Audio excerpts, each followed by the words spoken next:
Tengok orang berduit sikit, kau dah meroyan kan? Panas, dengki.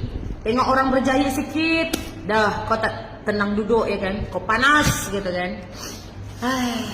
Daripada kau panas, daripada kau dengki ya kan?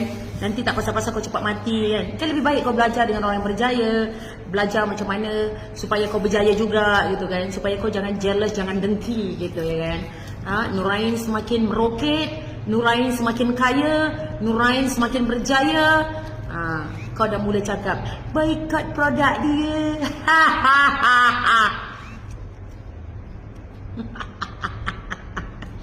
Ya.